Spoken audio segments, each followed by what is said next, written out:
ថ្ងៃនេះរៀបចំកាត់ស្លឹកផ្លែផ្អែមដេញដោតនៅក្នុងផើងក្នុងអីហ្នឹងបងប្អូនពី3ផើងងាយហើយចឹងទៅក៏កាត់យកធួយបេះមកស្ងោរជាមួយ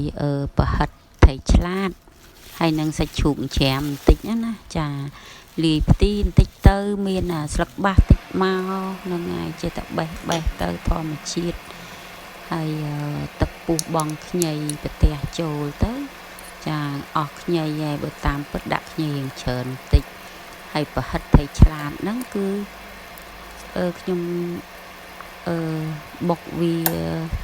តតែស្វិតដាក់អំបិលបន្តិចហើយនឹងប៊ីចេងមកចាប់ទៅចាឲ្យបុកវាឲ្យស្វិតហើយច្រាមសាច់ជ្រូកផ្សេងយកមកបុកលាយចូលគ្នាជាមួយ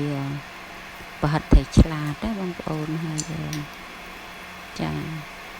ហើយបងម្រេចបងអីចូលទៅចាដាក់គ្រឿងខើស្ងោរអត់មានប្រើអីច្រើនក្រៅពីចង់ដាក់ម្សៅស៊ុបក៏បានម្សៅស៊ុបខ្នុរក៏បានម្សៅ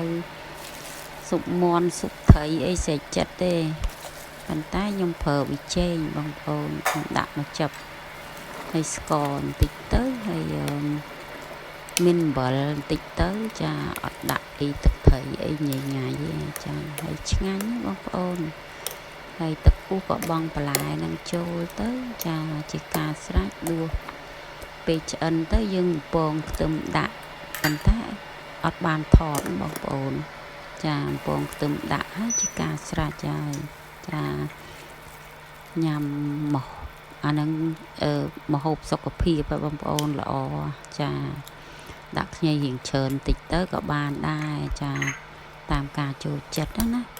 ចាឥឡូវរួចរាល់ហើយដួសដាក់ចានញ៉ាំអត់ញ៉ាំបាយទេហត់ក្តៅចឹងទៅញ៉ាំក្តៅចាអរគុណច្រើនបងប្អូនចាជាការស្រេច